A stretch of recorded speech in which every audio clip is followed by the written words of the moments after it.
क्या रज़ा का फ़िज़ा पर से भरोसा एक पल के लिए चकनाचूर हो जाएगा? क्या रज़ा फ़िज़ा को हमेशा के लिए उसकी माँ के घर छोड़कर आ जाएगा? फ़िज़ा उसे बहुत समझाने की रज़ा को कोशिश करती है कि रज़ा देखो, मैंने उसको नहीं बुलाया था, मैं नहीं जानती कि वो किस तरह से आ गया। लेकिन रज़ा कहता है कि मेरा इत्मीनान तुम पर से उठ चुका है और ये इत्मीनान दोबारा नहीं बन सकता, और मैंने फ़ैसला कर लिया है कि मैं तुम्हें तुम्हारी माँ के घर छोड़ाऊँगा। जैसे ही फ़िज़ा ये लफ़्ज़ सुनती है तो उसके पैरों तले से ज़मीन निकल जाती है कि शादी को अभी चंद दिन ही गुज़रे हैं और रज़ा ने इतनी बड़ी बात कर दी है। उसे तो लगता था कि शायद जहारा ही इस घर में सख्त है, लेकिन वो अभी बात अच्छी तरह समझ चुकी है कि इनके बेटों की डोर पूरी तरह से जहारा के हाथ में है। उतने में वहाँ मीर नुमान पहुंच जाते हैं। मीर नुमान कहते हैं कि रज़ा, तुमने इतना बड़ा फैसला कर लिया, किसी की बातों में आ गए हो, तुम्हें अपनी बीवी पर ज़रा भी यकीन नहीं है। कोई भी इसके बारे में कुछ भी कहेगा तो तुम आंखें बंद करके यकीन कर लोगे। तुम्हारे पास क्या सबूत है कि इसको फ़िज़ा नहीं बुलाया था? जिस पर जहारा कहती है कि आप कैसी बच्चों जैसी बातें कर रही हैं, वो कैसे इतना बड़ा फैसला कर सकता है कि वो फ़िज़ा के ससुराल तक ही पहुँच गया है, उसको ज़रूर फ़िज़ा ने शह दी होगी। मीर नुमान, आप इस बात से दूर रहें, मैं अच्छी तरह जानती हूँ इन लड़कियों के काम, कि ज़रूर इसको फ़िज़ा नहीं बुलाया होगा। जिस पर मीर नुमान अपनी बीवी को झाड़ पिलाते हुए कहेंगे कि तुम तो खामोश ही रहो। तुम्हें जिस तरह रज़ा, मैंने तुम्हारी माँ को सारी ज़िंदगी बर्दाश्त किया ना, क्या तुम अपनी बीवी को बर्दाश्त नहीं कर सकते? तुम्हें तो अभी हकीकत का पता भी नहीं है कि क्या फ़िज़ा ने उसको बुलाया था या नहीं बुलाया था। जब तक तुम इस बात की तह तक नहीं पहुँच जाते ना बेटा, तो तुम इतना बड़ा फैसला नहीं कर सकते, और मैं फ़िज़ा को इस घर से कहीं भी नहीं जाने दूंगा। जिस पर जहारा गुस्से से कमरे से वहाँ से चली जाती हैं और रज़ा भी कमरे से वहाँ से निकल जाता है, और फ़िज़ा बेड पर बैठ के रोना शुरू कर देती है। और उसको अपनी किस्मत पे रोना आता है कि उसकी शादी कैसे घर में हो गई है, जहाँ सिर्फ उस पर तनकीद ही की जा रही है। जब से वो इस घर में आई है, उसे तनकीद का निशाना ही बनाया जा रहा है। दूसरी तरफ दिखाया जाएगा कि फ़िज़ा बैठी होगी, अभी रो ही रही होगी। उतनी देर में आयज़ा की कॉल आ जाएगी, और वो जैसे फ़िज़ा रो रही होगी और आयज़ा उससे पूछेगी कि क्या बात है, तुम आखिर क्यों रो रही हो, तो वो सारी हकीकत उसको बता देगी। तो आयज़ा जैसे ही सुनेगी, उसके पैरों तले से ज़मीन निकल जाएगी कि उसकी इतनी हिम्मत, वो तुम्हारे घर तक कैसे पहुँच गया। तो फ़िज़ा रोते हुए कहेगी कि सारे घर वाले मुझ पर इल्ज़ाम लगा रहे हैं कि मैंने ही उसे बुलाया है। तो आयज़ा हैरान होते हुए कहेगी कि रज़ा भाई को तो तुम पर भरोसा होगा ना, वो तो तुम्हारे साइड ले रहे होंगे। जिस पर फ़िज़ा रोते हुए कहती है कि अगर रज़ा मेरी साइड ले रहे होते ना, तो आयज़ा मैं ऐसे रो नहीं रही होती, बल्कि वो तो मेरे दुश्मनों की सफ़ में ही खड़े हैं। उन्होंने सबसे पहले उन्होंने ही कहा है कि ज़रूर मैंने ही बुलाया होगा उसको यहाँ पे, और मेरी बात कोई भी इस घर में सुनने को तैयार नहीं है। उन्होंने तो मुझे यहाँ तक कह दिया था कि वो मुझे मेरी माँ के घर छोड़ाएंगे। आयज़ा जैसे ही ये सुनती है तो फ़ौरन भागती हुई अपनी माँ के पास जाती है, और उसकी माँ सुरैया को, अपनी माँ यानी सुरैया को बताती है कि मामा, उस घर में तो इतना ज़्यादा वावेला मच गया है, अभी शादी को चंद दिन ही हुए हैं और फ़िज़ा का रो रो कर बुरा हाल है। रज़ा भाई उनको घर वापस छोड़ने के लिए आने के लिए तैयार थे। जिस पर सुरैया जैसे ही सुनती है तो अपने शोहर के पास भागती है और उनसे कहती है कि देख लिए अपने भाई के काम, कि किस तरह मेरी बेटी का घर बर्बाद करने पर तुले हुए हैं। पहले बाप पहुंच गया हाल में वावेला मचाने के लिए, अब बेटा पहुंच गया मेरी बेटी के ससुराल में पहुंच गए हैं। हमारी इज्जत तो इन्होंने खाक में मिला दी है।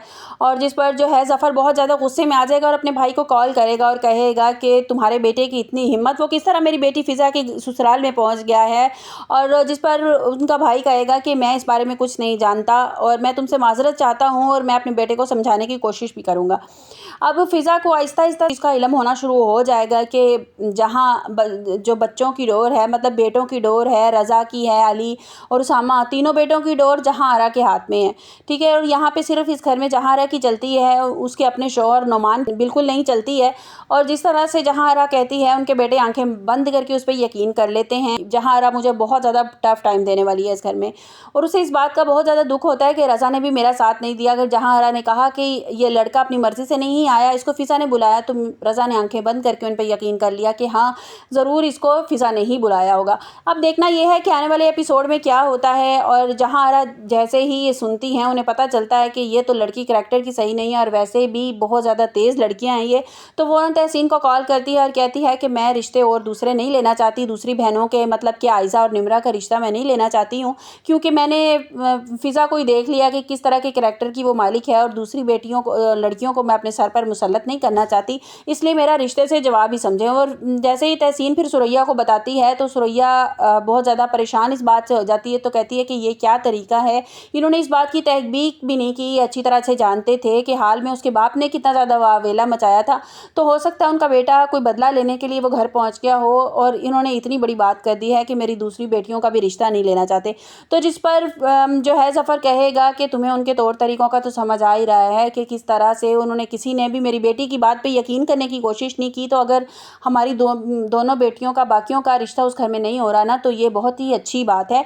इनसे जान हमारी छूट ही जाए तो बहुत अच्छी बात है। दिखाया जाएगा कि फ़िज़ा बहुत ज़्यादा परेशान है। फिर से जैसे रज़ा कमरे में आएगा और उससे बात करने की कोशिश करेगा, रज़ा अपने कमरे में आएगा, बेड पे लेट जाएगा और बुक रीडिंग करना शुरू हो जाएगा और फ़िज़ा उससे बात करने की कोशिश करेगी तो वो बुक अपनी साइड पे रख के और लाइट ऑफ करके सो जाएगा, जिस पर फ़िज़ा देखती रह जाएगी कि इसने मेरे साथ क्या किया है। तो आने वाले एपिसोड में फिर दिखाया जाएगा कि फ़िज़ा जहांआरा से भी बात करने की कोशिश करेगी और कहेगी कि आंटी आप मेरा यकीन करें कि मैंने उसको यहाँ पे नहीं बुलाया था। वो फिर यही कहेगी, जहांआरा कहेगी अगर अपने खामन को यकीन दिलाओ, मैं इस बारे में कुछ नहीं कह सकती। कोई ड्रामा कैसा लग रहा है? बहुत ही ज़्यादा इंटरेस्टिंग होता जा रहा है, बहुत ज़्यादा इंटरेस्टिंग, बहुत मज़े का ड्रामा होता जा रहा है और मज़ा आ रहा है इसको वो करने में भी। और मुझे तो सबसे ज़्यादा ईज़ी इसमें ये चीज़ लगती है कि इसके करैक्टर्स के नाम बहुत ज़्यादा ईज़ी हैं कि मतलब याद नहीं करने पड़े, बिल्कुल एक ही एपिसोड देखा और करैक्टर्स के सारे नाम याद हो गए। और आप लोगों ने शायद नोट किया हो कि ड्रामा ज़ब्त का टीज़र बनाते बनाते इतनी ज़्यादा आदत हो गई थी कि मैं कल आयज़ा का नाम लेने वाली थी और गलती से मेरे मुँह से आयला निकल गया ड्रामा ज़ब्त का। तो आहिस्ता आहिस्ता ये करैक्टर्स के सारे नाम भी याद हो जाएंगे। आपको स्टोरी कैसी लग रही है मुझे ज़रूर बताइएगा। बिल्कुल स्टोरी मैं आपको जस्ट फ्रेंड्स की तरह स्टोरी सुनाती हूँ कि इस ड्रामे में ये भी हो सकता है, इस ड्रामे में ये भी हो सकता है। नेक्स्ट बहुत से ज़्यादा टीज़र इसके आ गए हैं कि इस तरह ये ड्रामे को एक्सप्लेन मतलब समझाने के लिए लोगों को बहुत ज़्यादा कि दिखाया गया था कि जो है वो फ़िज़ा हाथ जोड़ रही है अली के आगे, क्योंकि अली बहुत ज़्यादा इंटरेस्टेड हो रहा है आयज़ा में और वो बोल रहा है कि मैं तुमसे मोहब्बत करने लगा हूँ। तो फ़िज़ा जो है वो हाथ जोड़ती हुई दिखाई गई है अली के आगे कि हाथ जोड़ती हूँ मैं तुम्हारे आगे, मेरी बहन का पीछा छोड़ दो और तुम्हारी माँ कभी भी इस रिश्ते के लिए तैयार नहीं होगी। तो उन्होंने तो साफ जवाब पहले ही दे चुकी हैं वो रिश्ते के लिए। आपको मेरी वीडियो कैसी लगी कमेंट्स बॉक्स में अपनी कीमती राय का इज़हार ज़रूर कीजिएगा। मिलते हैं एक नई वीडियो के साथ, अपना बहुत सा ख्याल रखिएगा। अल्लाह हाफिज़।